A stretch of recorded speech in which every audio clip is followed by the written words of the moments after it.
Hoy en Vidas Cruzadas recibimos a Manuel Valls, político francés nacido en Barcelona. Manuel Valls estudió Historia en la Sorbona y poco después se afilió al Partido Socialista, en el que militó durante 37 años. Fue alcalde de Évry, en la región de París, entre 2001 y 2012, fue diputado en la Asamblea Nacional entre 2002 y 2018, fue ministro del Interior entre 2012 y 2014 y fue primer ministro de la República entre 2014 y 2017. En 2018 fue candidato a la alcaldía de Barcelona y fue concejal en ese ayuntamiento durante 2 años. Es autor de una decena de libros, el último de los cuales es El valor guiaba sus pasos, una compilación de semblanzas de hombres y mujeres valientes que van desde Charles, el director de Charlie Hebdo, a los héroes de la transición española, como él los llama, Suárez, Carrillo, Gutiérrez Mellado, Juan Carlos I, pero también Charles de Gaulle, Winston Churchill, Albert Camus. De todo ello y de alguna cosa más hablamos en este episodio de Vidas Cruzadas. Con ustedes, Manuel Valls. Manuel Valls, bienvenido. Gracias.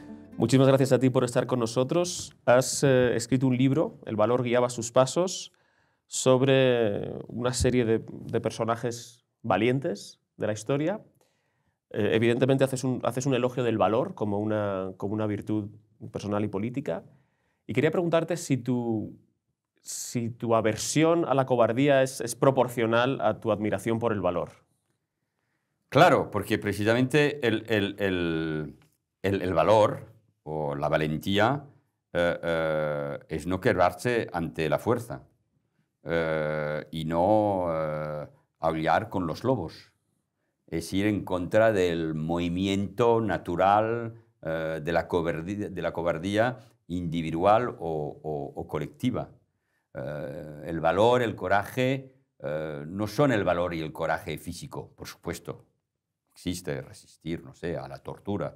Y hablo del que fue el jefe de la resistencia francesa, Jean Moulin, que resistió antes como prefecto en el junio del 40 a la tortura del ejército alemán, no de los nazis, del ejército alemán, que querían que firme un papel diciendo que una matanza había sido la de unos senegaleses del ejército francés, cuando habían sido los alemanes, acusándolos de violaciones y de torturas a mujeres, a niños. Él no quiso. Lo torturaron, pero resistió.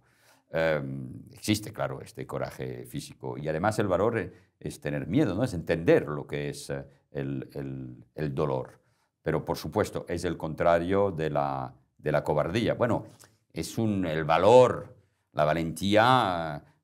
no es fácil de entender, cada uno puede tener su definición, pero por supuesto pero te lo preguntaba ¿eres comprensivo con el que no es valiente? No, porque hay dos actitudes. Uno puede ser misericordioso, bueno, hay que entender a la persona normal que no se levanta contra la tiranía. Sí, puedo entender el miedo, la voluntad de protegerse, de proteger a los suyos. No es fácil, por supuesto. Hay gente que es valiente, pero ejerce el poder protegida, por ejemplo, o tiene una cierta visión de su sitio, de su lugar en la historia del momento. Pero me cuesta entender la cobardía. Por supuesto, cuando imaginas momentos muy difíciles, muy complicados, por ejemplo, la Segunda Guerra Mundial, la ocupación nazi en Francia, la colaboración de parte de la clase política y de la administración francesa con los alemanes, tú tratas de identificarte a los resistentes. Pero bueno, hubo pocos colaboradores y pocos resistentes, y hubo mucha gente pues, trabajadora, con familia, aplastada por la derrota. No es fácil hacer el paso, claro.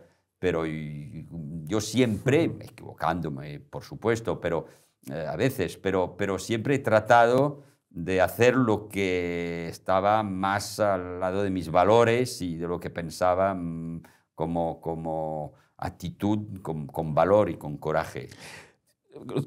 Te lo preguntaba porque hay siempre una paradoja, ¿no? Yo comparto muchas de las opiniones que aparecen en este libro, pero esa paradoja de, claro, son personas excepcionales y no se le puede exigir la excepcionalidad a todo el mundo, ¿no? Por eso son excepcionales. Por supuesto, yo digo, nos dominan, ¿no? Nos aplastan, somos muy pequeños al lado bajo el umbral de esta galería de retratos, de recorridos, de políticos, de intelectuales, de poetas, que en un momento no estaban preparados todos a ser hombres o mujeres de valor, pero que un acontecimiento, un momento de su vida, pues les permite o les obliga saltar, ¿no? Dar el paso y entran en la historia, ¿no? De la humanidad. Pero, por supuesto, hay gente con valor, gente conocida como anónimos, ¿no? Gente,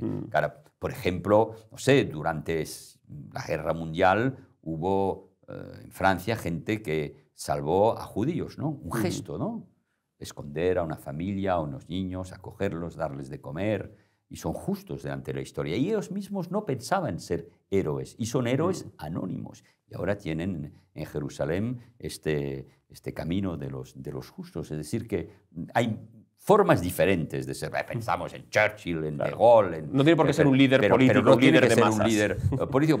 Por ejemplo, por eso he escogido esta pareja Mandelstam, ¿no? Osip Nadezhda, este poeta ruso que muere en el Gulag por haber escrito un poema en contra Stalin, de Stalin, pero la heroína es su mujer, que aprende de memoria a todos los poemas de su marido para salvar la obra poética de Osip.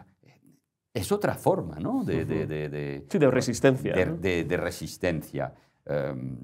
Claro, yo soy un político, amante de la historia, apasionado por los grandes personajes, y tienes siempre desde muy pequeño con las ganas de identificarme, ¿no? A los héroes. Bueno, pero no, nos indican, abren el camino, y por eso creo mucho yo en la historia de los hombres y las mujeres capaces de cambiar el rumbo de la historia, de una nación, de un pueblo, de una idea. Y en la historiografía, en las biografías, pues me interesan los personajes con sus contradicciones, sus matices.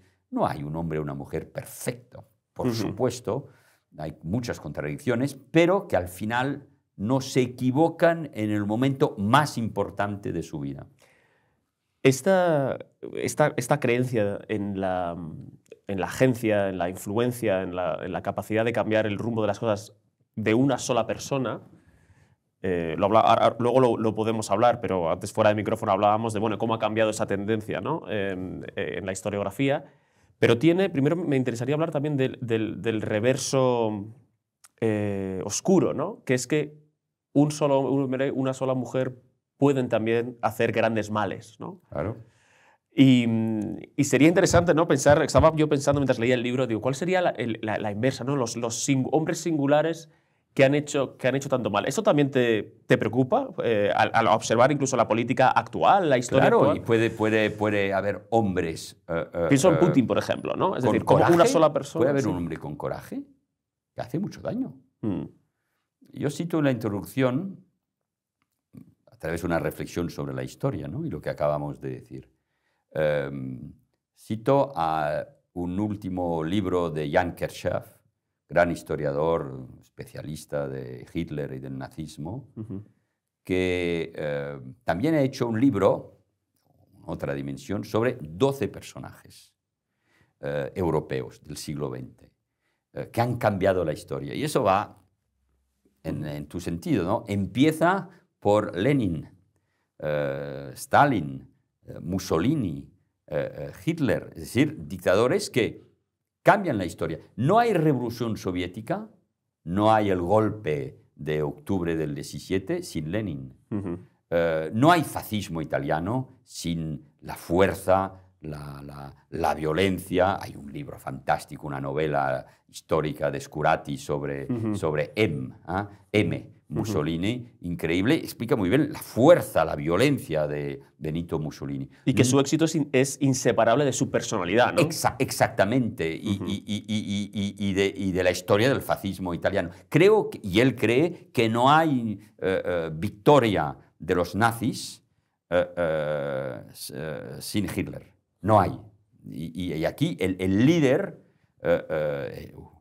un hombre, cambia el destino de su partido, de una idea y de su país. Y por supuesto, la Rusia moderna, creo que no hay invasión, aquí podría haber debate, ya veremos, pero creo que no hay invasión de Rusia, no hay este cambio de Rusia esos últimos 20 años sin la determinación, la fuerza de un Vladimir Putin que ya hace años que ha pensado en su proyecto de unificación de Rusia con Ucrania. Hay un escrito de Putin en el julio del 21 que ya habla del hecho que Rusia de la gran y Rusia, Ucrania, ¿no? es la gran Rusia, es el mismo país, el mismo pueblo, la misma cultura. Y a veces los occidentales, los demócratas, no nos creemos los escritos, como muchos no leyeron Mein Kampf, ¿no? de Adolf Hitler. Sin comparar, pero claro, un hombre puede cambiar en mal el destino. Habla también de Franco o de Tito, España, Yugoslavia, pero a veces, no a veces, me interesa casi más el destino de los demócratas, porque es más difícil en una democracia que se imponga en un tiempo corto, ¿no? Un hombre o una mujer. Y habla de Adenauer, un personaje muy importante después de la guerra para Alemania, por supuesto de Margaret Thatcher, la única mujer de los 12, que con su decisión de responder a la invasión de las Malvinas por Argentina, pues cambia hasta su propio destino. No hubiera ganado a lo mejor las elecciones. Y, habla de Gorbachev de forma muy triste, muy romántica, pero Gorbachev impidió un baño de sangre con la reunificación, después de la reunificación, después de la caída del muro de Berlín. Después de la caída de la URSS. Y habla de un hombre como Helmut Kohl, ¿no? que era un político que no era muy relevante hasta el 89, pero que entiende la aspiración a la unidad del pueblo alemán. Y aquí un acontecimiento que no es siempre una guerra, ¿no? o un momento bélico o dramático, pero puede ser un momento histórico donde no se equivocan claro, y saben estar del buen lado de la historia. Pero claro, si tú piensas que los hombres tienen un papel importante en la historia, es por el bien y el mal, ¿no? Exacto, sí. Por lo bueno y lo peor. Me parecía importante subrayar eso, ¿no? Es decir, si hay superhéroes, hay supervillanos. Claro. Y a lo mejor en la historia de la humanidad hay más villanos que héroes. Sí, por eso los héroes tienen tanta importancia, porque siempre son minoría. Para quien nos esté escuchando, es importante destacar que en esta colección de semblanzas no todos son líderes políticos que han liderado procesos históricos. De hecho, la primera de ellas es la de Charles. Quería que me contaras por qué es importante para ti destacarlo a él, editor de Charlie Hebdo, asesinado por el yihadismo. Primero porque es mi historia, o soy contemporáneo de esta historia del atentado que acabó con la vida de Charb, el director de Charlie Hebdo, y de parte de su equipo de la redacción de este periódico en enero del 2015. Yo era primer ministro. ¿Y por qué? Yo no lo conocía muy poco, era comunista, yo no lo soy. Por supuesto, me dibujaba, me caricaturaba yo como líder político y era duro, por supuesto, conmigo, pero porque él y su periódico representan casi lo mejor de Francia, ¿no? La libertad de criticar, de burlarse, de reírse de la religión, de la caricatura, que es para todo el periodismo, pero en Francia en el siglo XIX, el siglo XX, ha sido siempre muy importante. Lo que llamamos el espíritu voltairiano, ¿no? De Voltaire. Reírse del poder. Reírse. Y porque él sabía, y aquí es donde hay el valor, ¿no? El coraje intelectual del periodista, del dibujante, pero también el valor físico, sabía que estaba amenazado. Sabía que el islam político, el islamismo, los jihadistas, el terrorismo, tenían una fatwa, ¿no? Respecto a él y a Charlie Hebdo. Y a pesar de eso, a pesar del miedo, porque que tenían miedo. O sea, que no tiene miedo. No, eso lo dices también en el prólogo del libro. Es decir, el que tiene valor no es el que ignora el miedo. Tienes que conocer el miedo. Lo dice muy bien una filósofa francesa, Cynthia Fleury. Pero a pesar de este miedo, para él, los suyos, sus compañeros, pues resistía. Es una resistencia.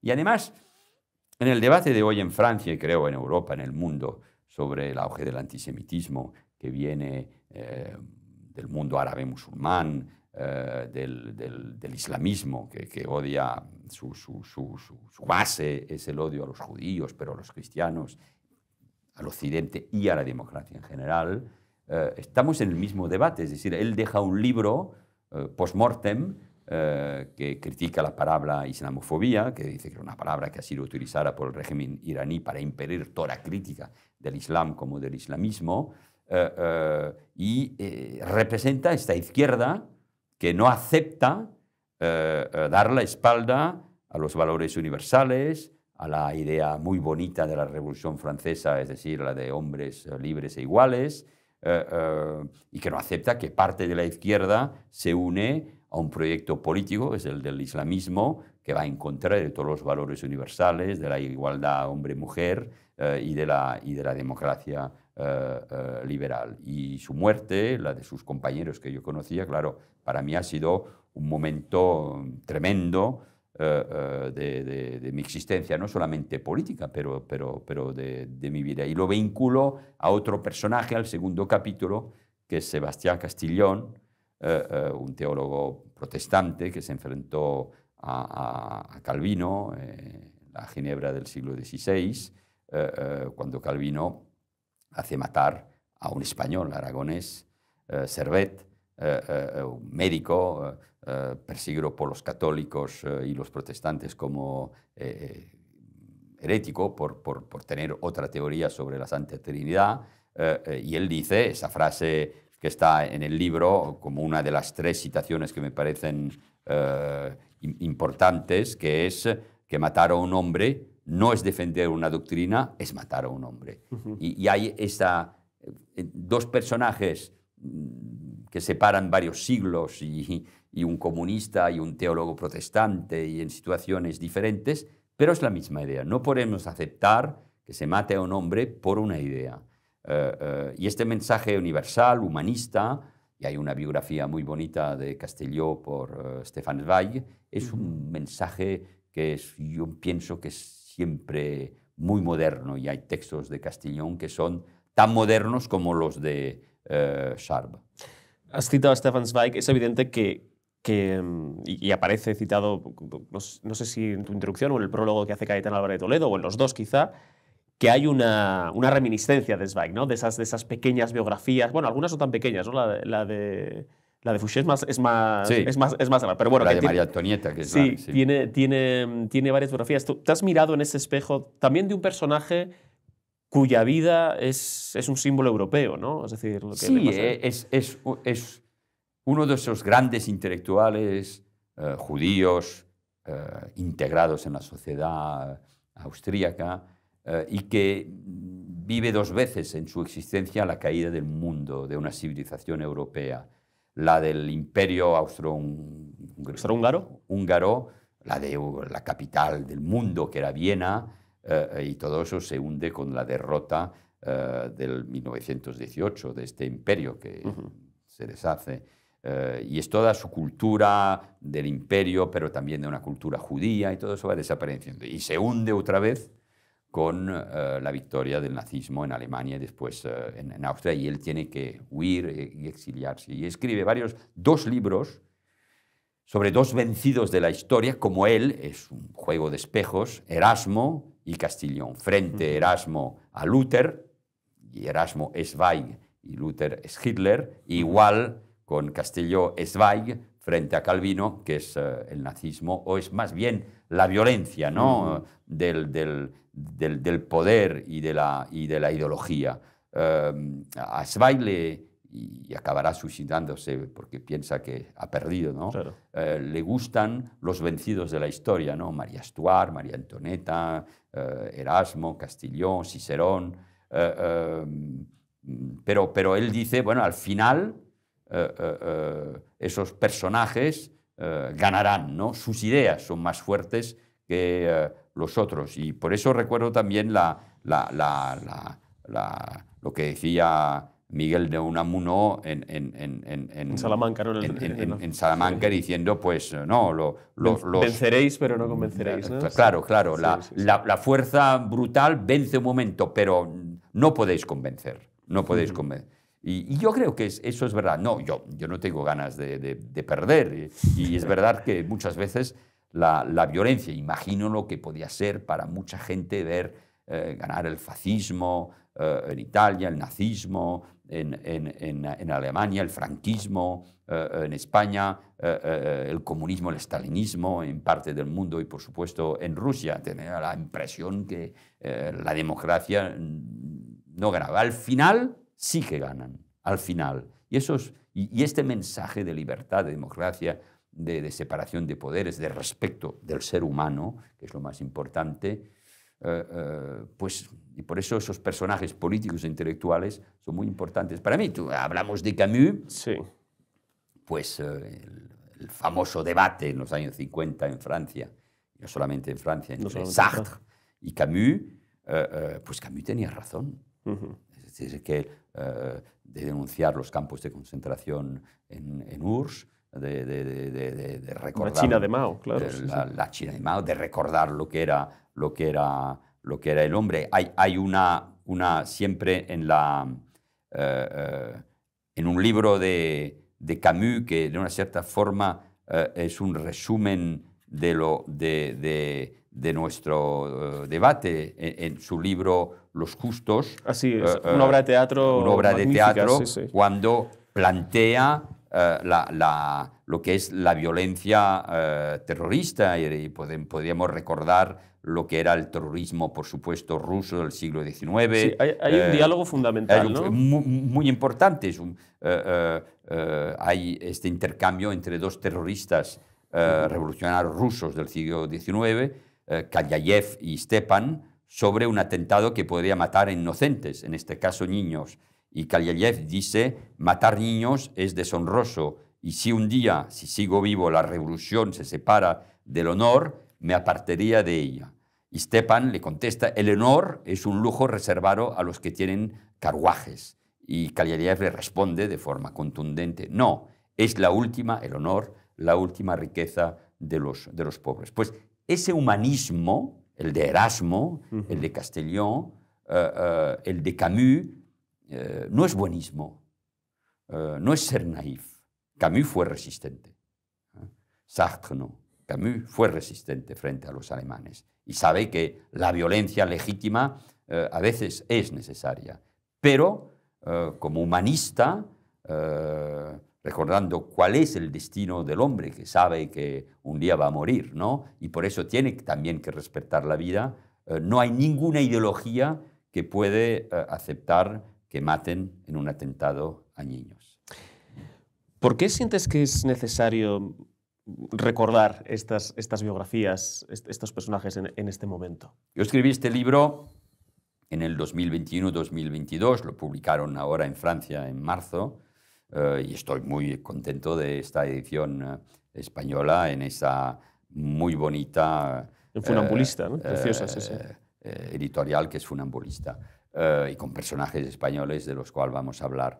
Pero porque estamos en un momento donde la parte trágica de la historia ha vuelto. Hemos pensado, yo no, pero bueno, después de la caída del muro de Berlín y del final de la URSS, saliendo del mundo dibujado después de la Segunda Guerra Mundial, el mundo de Yalta, habíamos pensado que la historia se había acabado, ¿no? El fin de la historia. Y que la democracia liberal había ganado. Y que ya estamos en un mundo casi perfecto.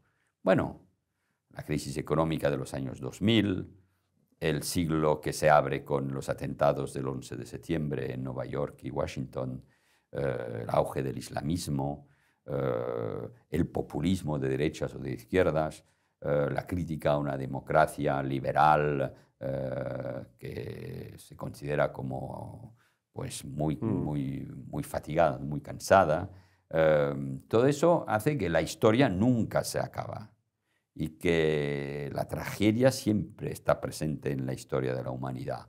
Y la guerra en Europa lo ha recordado de forma increíble. Ya ha habido guerras en Europa desde la última guerra, ¿no?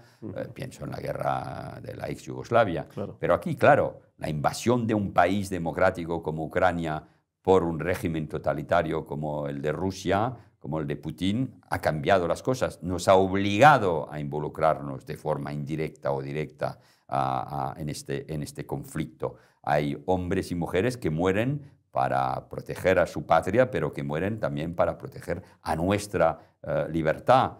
El terrorismo en Francia en los años 2015-2006 cambió también mi visión y nuestra visión de la historia, lo que está pasando en Medio Oriente con las consecuencias de nuestros países, con este disparo del antisemitismo, que en general siempre anuncia los tiempos más peligrosos para nuestras sociedades, repitiendo cosas que no pensábamos que iban a Estoy de acuerdo. Sí, el antisemitismo es el canario en la mina. Sí, exactamente.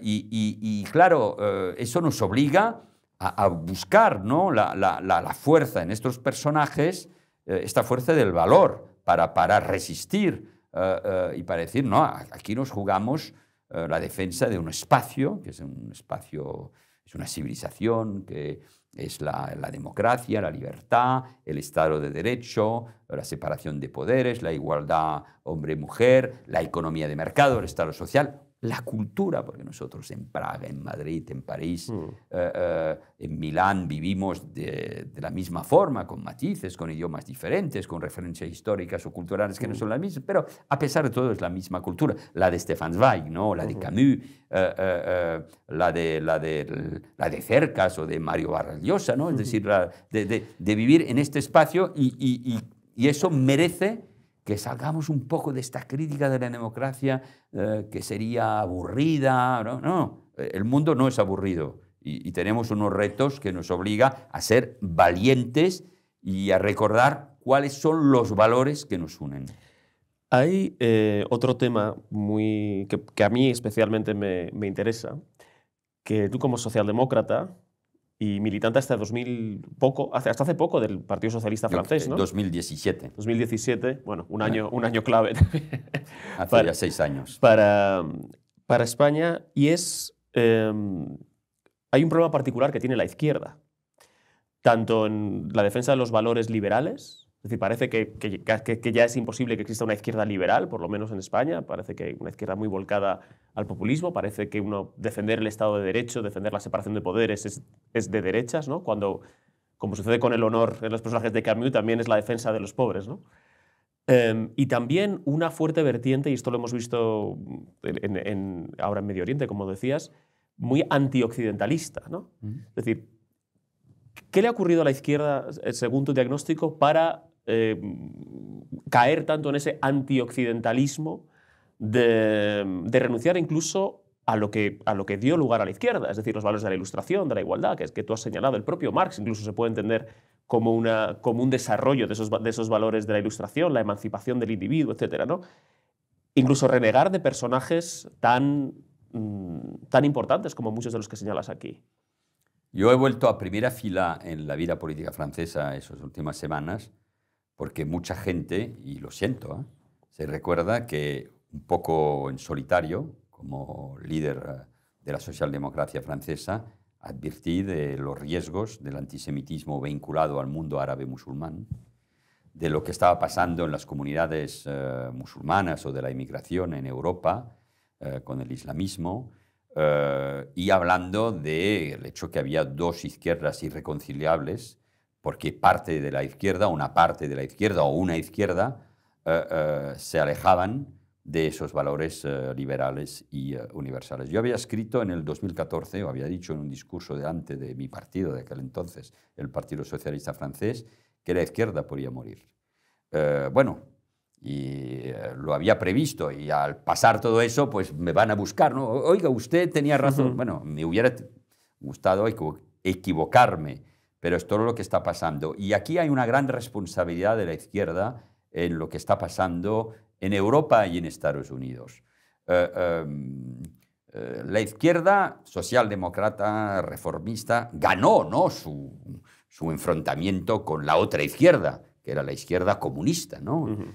Que admitía el totalitarismo como un medio para llegar a su fin, el enfrentamiento entre Sartre y Camus, entre los comunistas y los socialistas, y ganaron los socialistas demócratas. Pero, ¿qué proyecto después, ¿no? En este mundo abierto, globalizado, con sus desigualdades, con las crisis financieras, que además machacaron a las clases medias. Y la socialdemocracia no ha sido renovarse, proponer otro proyecto, y ha habido otro proyecto que es una izquierda que piensa que tiene que ser, que tiene que unir a todas las minorías, o que piensa que puede sustituir, es un poco complicado, ¿no?, pero al proletariato, a la masa de los obreros, que ya no existe de la forma tradicional, otro proletariato, otros damnificados de la tierra, otros humillados,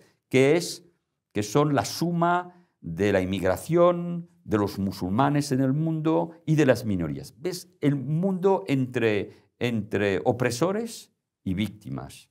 Y los opresores son los capitalistas, los hombres blancos, occidentales, judíos a veces, frente a esa masa que de una forma u otra tiene razón, a pesar de los errores. Claro, y eso llega a que esta izquierda pues acepta alianzas, lo decía antes, con los que van en contra de principios constitucionales, liberales, universales. El partido de Corbyn, en los años donde liberaba el laborismo inglés, pues deriva hacia el antisemitismo porque quiere convencer a los musulmanes ingleses, sin preguntar si todos esos musulmanes están de acuerdo. Mélenchon en Francia ha hecho claramente la apuesta de una unión entre el izquierdismo, la extrema izquierda, y el islamismo.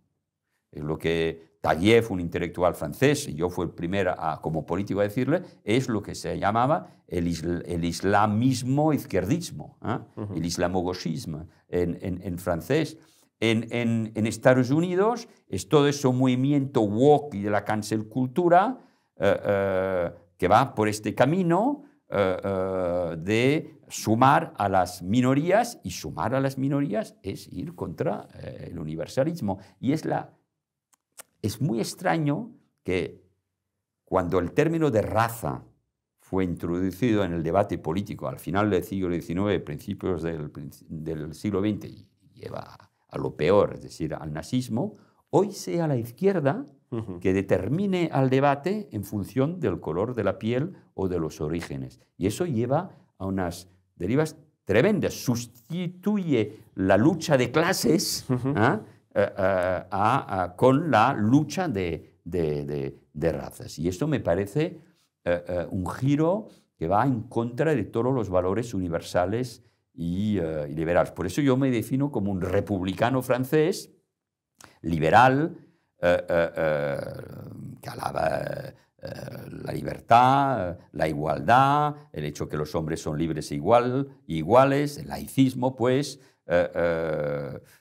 y me definiría, si tuviera aquí en España otra vez, como un constitucionalista, ¿no?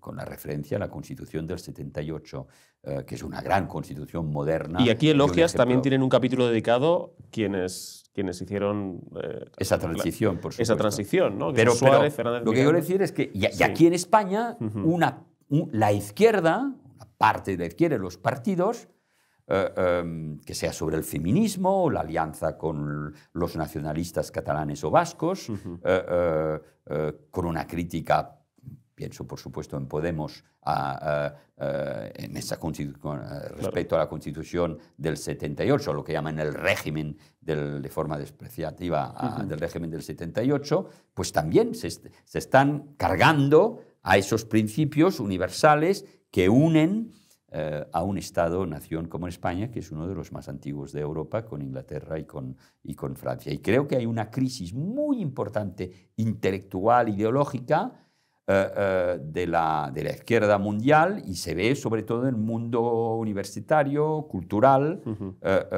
y por eso hay grandes intelectuales franceses, hay también en Estados Unidos, en España, que vienen de la izquierda, que no aceptan esa cancel culture, el wokismo, esa alianza con hoy el islamismo, con esa deriva antisemita en muchas ocasiones, con un feminismo que no es universal, y aquí hay una guerra cultural que estamos librando en un espacio global, y es un debate muy interesante, pero cardinal, porque puede acabar con la izquierda organizada, y la está acabando en muchos países.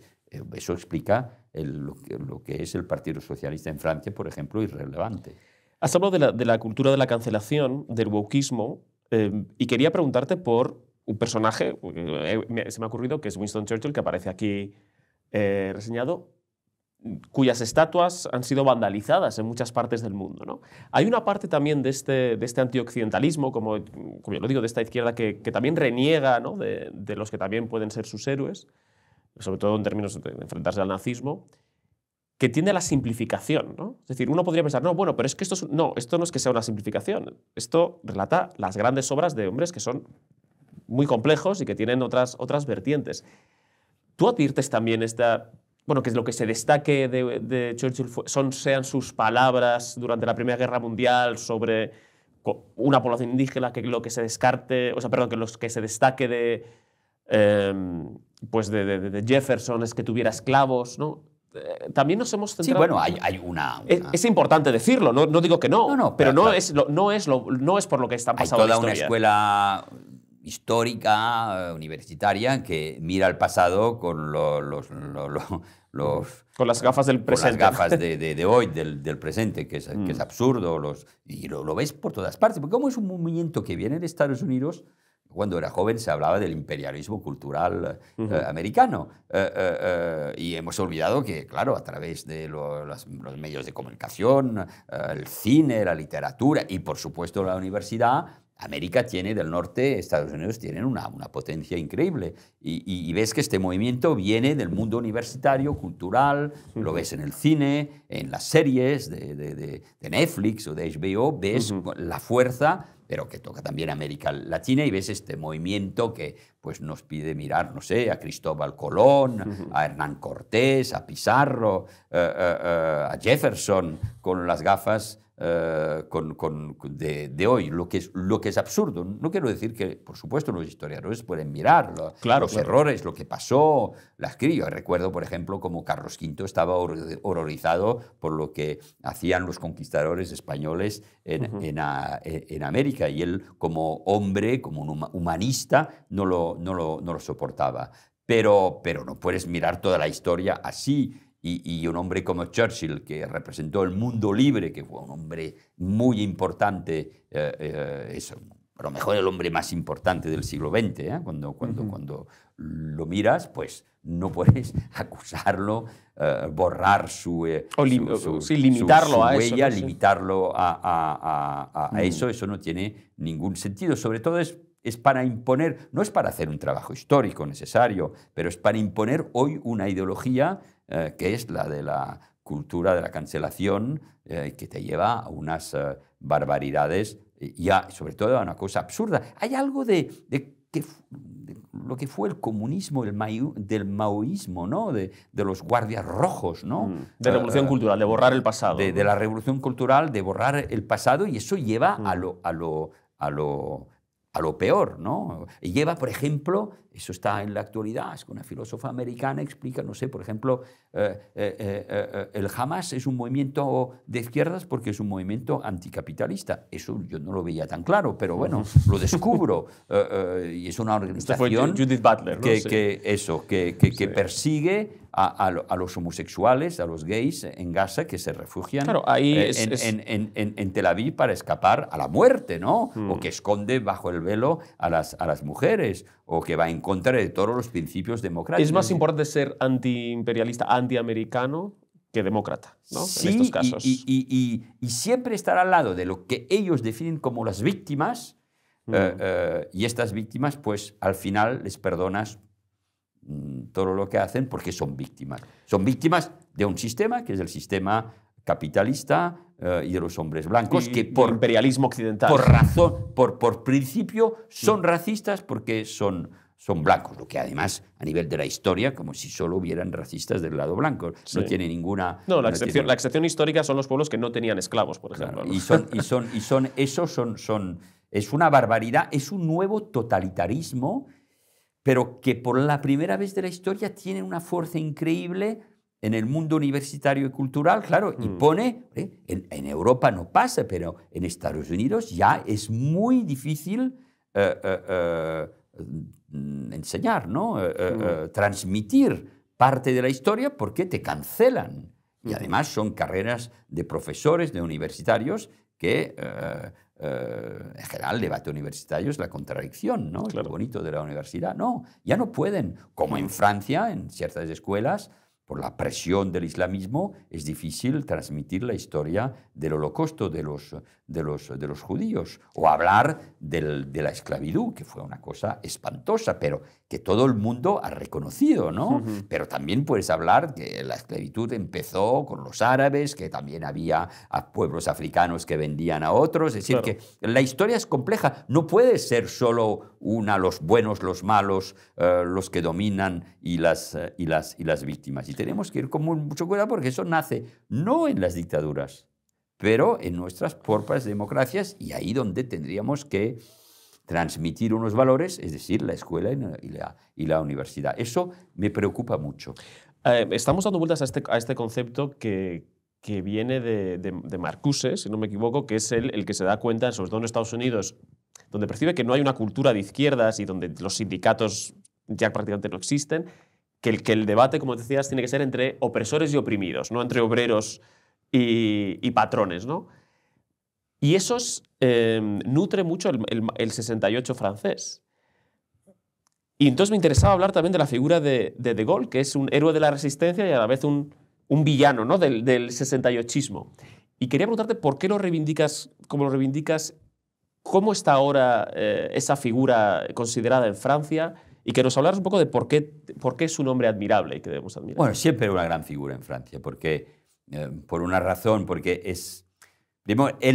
Lo que me interesa también es el hombre solitario, ¿no? Porque Churchill entiende ya, y llega al poder en un momento dramático de guerra, pero él ya hace años que va diciendo cuidado con Hitler y con el nazismo, y con su discurso del mayo del 40 delante de los diputados, de los representantes británicos, despierta todo un pueblo y lo arma moralmente, ¿no? para resistir. De Gaulle está solo. Su discurso, su llamamiento del 18 de junio del 40, aunque él ya hace años que va diciendo cuidado, no estamos preparados para la guerra, pero es un hombre solitario, se llama de Gaulle. La Gala, ¿no? La francesa, su nombre es el nombre de Francia, ¿no? Sí. Pero su nombre es un gigante, es un general joven, pero solo. Vivirá momentos de gran depresión, porque un momento ni Roosevelt ni Churchill le hacen caso. Pero él es el hombre de la resistencia y Francia pierde la guerra. El junio del 40 es un momento terrible, pero él hace que Francia en el 44-45 está con los que han ganado la guerra. Y por eso Francia es miembro permanente del Consejo de Seguridad, con Gran Bretaña, Rusia, Estados Unidos y China, los que ganaron la guerra, y las grandes potencias económicas, políticas y demográficas del mundo de hoy, aunque hay otras, por supuesto. Él con el verbo, con la palabra, el discurso, la inteligencia, la cultura, él es Francia, de una cierta forma. Tiene, como escribe en sus memorias, empieza diciendo: tengo una cierta idea de Francia. Pues esa idea de Francia él la representa, y por eso es un personaje con Napoleón o con Clemenceau o con Luis XIV que ilustra, que representa, es una encarnación de lo que es Francia. Y eso nada puede quitarlo. Además, que no fue el caso exactamente de otros, él vuelve, tiene varias vidas, tiene 2 vidas, ¿no? La del 40, del 18 de junio, y vuelve en el 58 para salvar Francia en un momento de crisis política con la guerra de Argelia, y reforma Francia, reforma sus instituciones, reforma su industria, le da una estabilidad, y además tiene un genio, es que entiende que Francia necesita unas instituciones porque este pueblo es un pueblo rebelde, no fácil de gobernar, hay un poco de paternalismo en su discurso, pero representa. Y a pesar del mayo del 68, así que está un poco de pasé, ¿no? Ya es un hombre mayor y todo eso, pero se va con una dignidad, pierde un referéndum, ya no hablará más, se va, ¿no? Desaparece casi y muere un año después de 2 viajes, uno en Irlanda y otro incomprensible en España porque quiere conocer a Franco. Así una cosa. Y va en los paradores españoles, no visita casi España, solo está en paradores y quiere terminar sus memorias porque sabe que no le queda mucho. El viaje creo que es aquí, muere unas semanas, unos meses después, en el noviembre del 70. Ese es un personaje considerable. En mayo del 68 hay todo, porque a pesar de todo, la generación del mayo del 68, la que está en el poder durante años después en Francia, tiene valores universales. Todo el feminismo, el que relato en este grupo de 243 mujeres francesas que dicen he abortado, en un llamamiento en el semanal Nouvel Observateur en el 71, detrás de la gran figura del feminismo que es Simone de Beauvoir, la compañera de Sartre, es un movimiento universal, ¿no? Donde hay mujeres, por supuesto, que firman, pero los hombres apoyan este movimiento. Es un feminismo universalista que no aparta a los hombres, que busca la igualdad entre hombres y mujeres, pero reconociendo la diferencia que hay entre un hombre y una mujer. No hay esta mezcla donde estás perdiendo el sentido, ¿no? Yo como mi gran figura hoy, tengo además una relación muy cariñosa con ella, que es una filósofa francesa, que es Elisabeth Badinter, mujer además del gran ministro de Justicia que acabó en Francia en el 81 con la pena de muerte, gran abogado. Ella es una gran filósofa del feminismo, de lo que es la igualdad, y va a encontrar este feminismo que aquí Podemos ha llevado identitario, identitario con una negación, ¿no? de la diferencia de sexos, o con un ataque permanente al hombre. Cuando, por ejemplo, en Irán, lo recuerdo, las mujeres y los hombres luchan juntos y mueren juntos para quitarse el velo, que es el símbolo de la opresión de un régimen totalitario, que ha hecho de la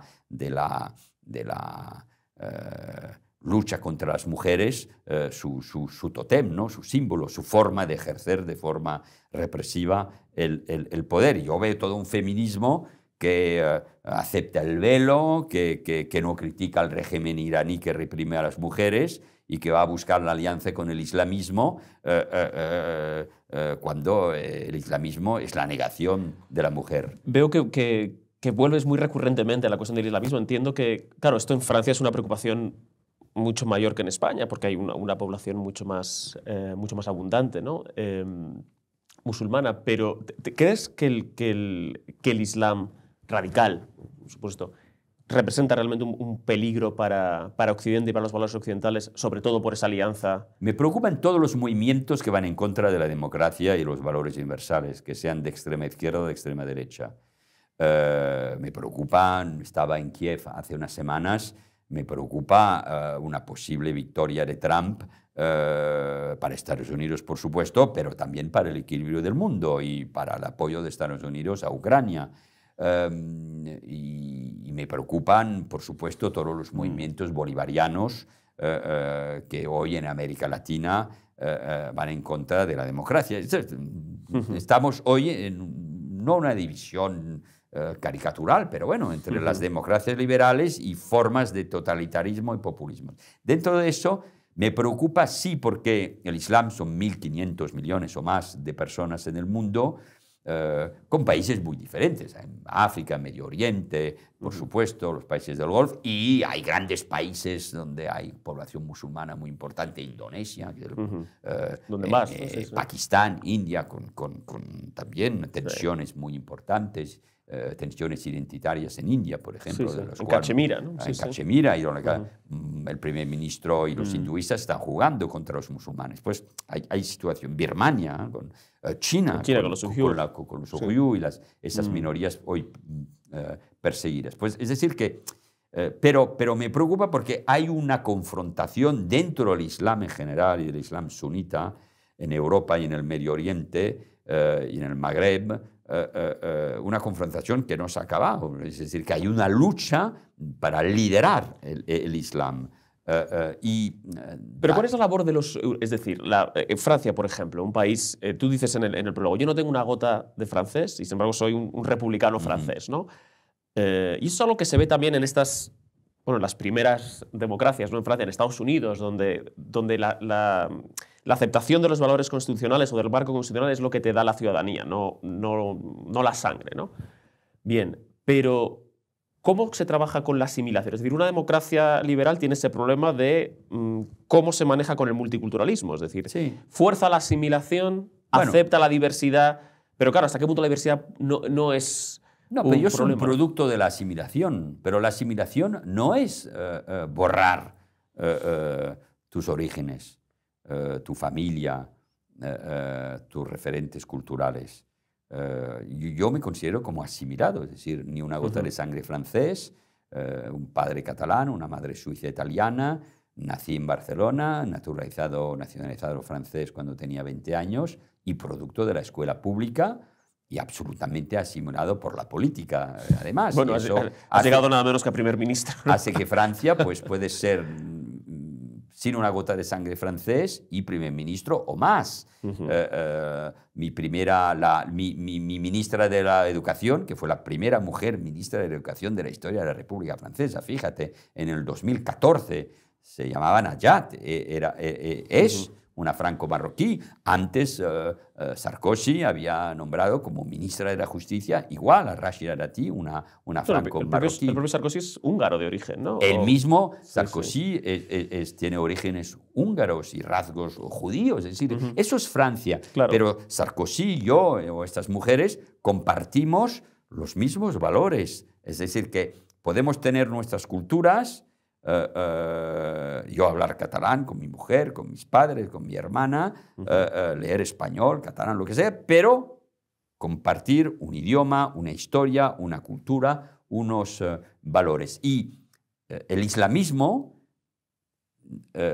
tiene como objetivo, es verdad, del Estado Islámico, de los hermanos musulmanes, de Al-Qaeda, van a buscar las comunidades musulmanas, que además viven en situaciones de pobreza, con discriminaciones, para integrarlas en su proyecto global, que es un proyecto antioccidental, antidemocracia, antivalores universales, para sustituirse a lo que los países que acogen a esa inmigración o a los hijos de la inmigración les están proponiendo, aprovechando de unas condiciones económicas y sociales que pueden ser complicadas. Hay, por supuesto, y no solo en el fútbol, y no solo en el deporte, y no solo en la canción, hay miles de ejemplos de éxito, de integración en Francia y en otros países. Pero hay una masa de personas que se lo pasan mal.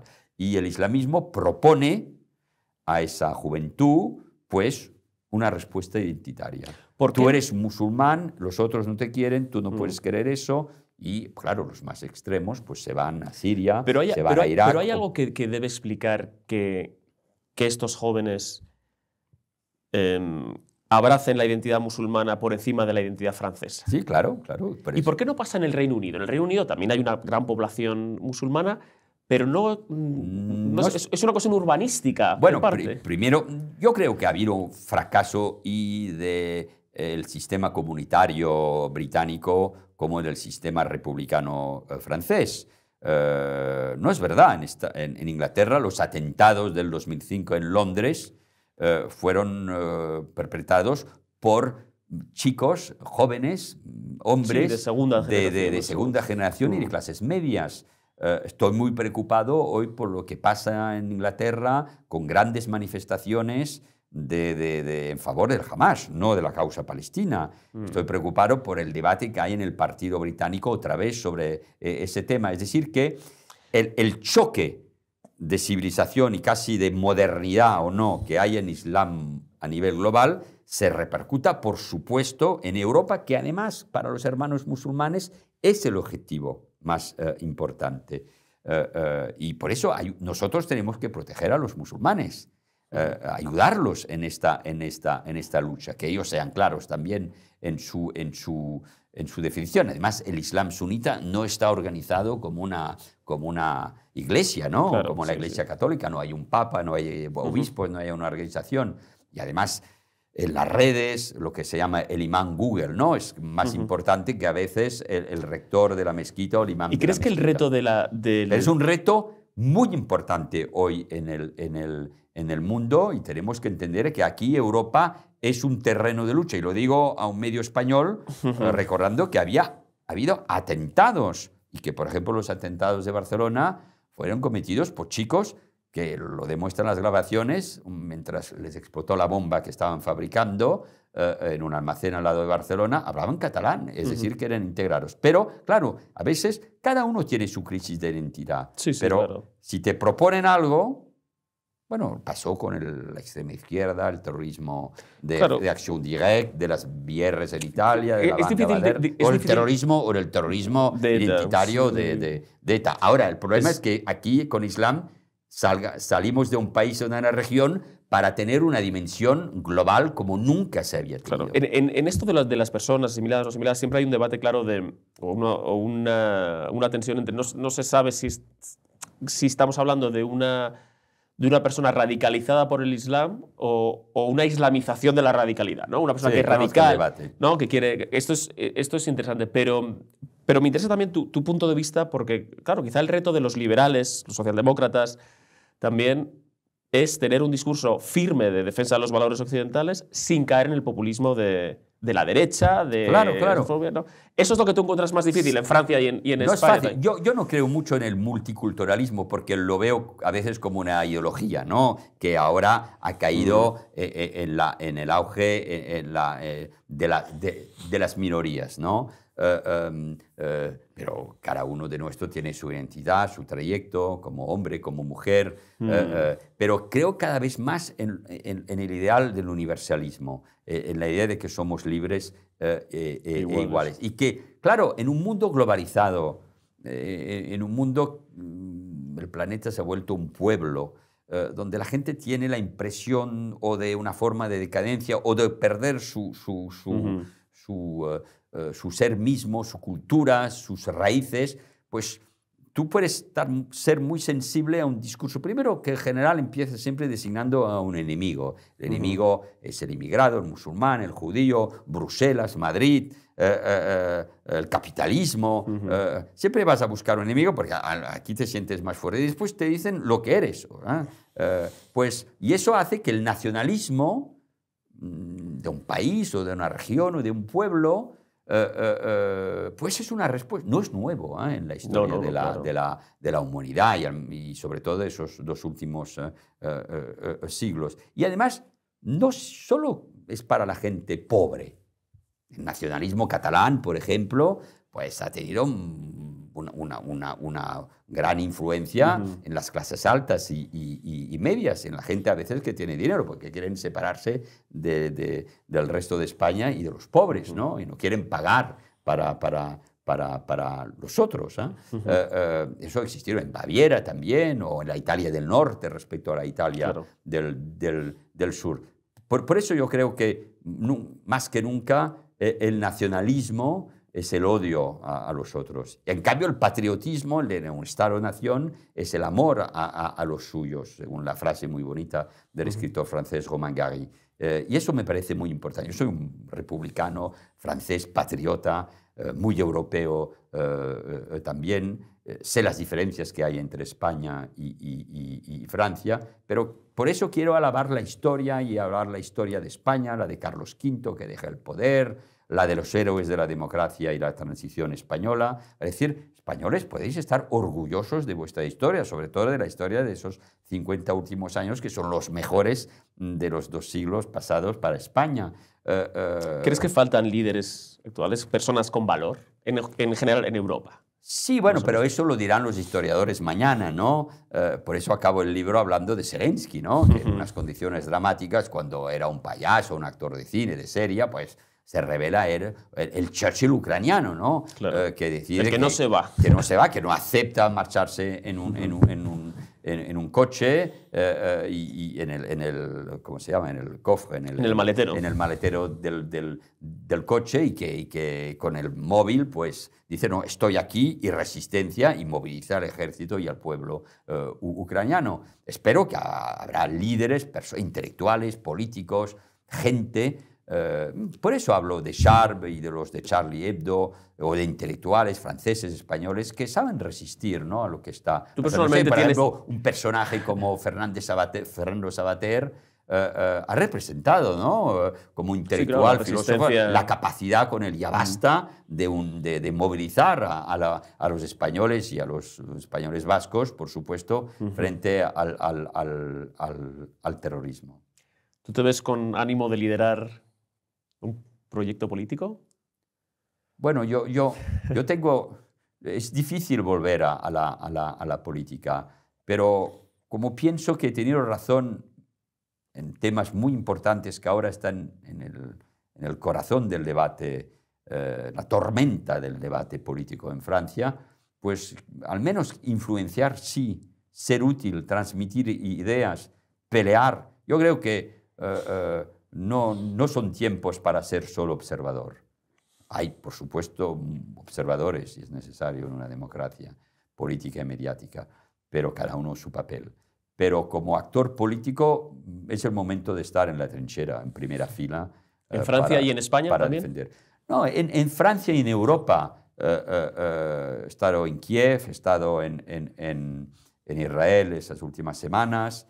Estaba en Argentina hace unos días, es decir, y por supuesto en España, pero mi terreno no diría de juego, de batalla es Francia, por supuesto, pero como no me voy a interesar a lo que pasa en España, finalmente la crisis de la izquierda, de democracia, el populismo de izquierdas o de derechas, la fuerza de una extrema derecha en Europa, aunque hay buenas noticias, por ejemplo, la victoria de los moderados, de los reformistas en Polonia, todo eso son los mismos problemas. Y creo que las respuestas, por supuesto diferentes según los países, pero es el universalismo, el liberalismo, la separación de poderes, el respeto al otro y al ser humano, y eso me parece muy importante. Por eso estoy muy indignado con lo que está pasando hoy en España con la amnistía y con el hecho de entregar un relato histórico y concesiones a los que quisieron cargarse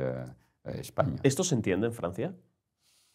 En general, eso es verdad para cada país. La gente no conoce muy bien a sus vecinos, ¿no? A veces nos interesamos lo que pasa del otro lado del mundo, claro, sin conocer en Francia nuestros vecinos alemanes, italianos o españoles. Pero bueno, como hace poco se decía que se tenía que entregar a la justicia española a alguien que se había saltado el orden constitucional español, que había ido a buscar la ayuda de los rusos y de Putin,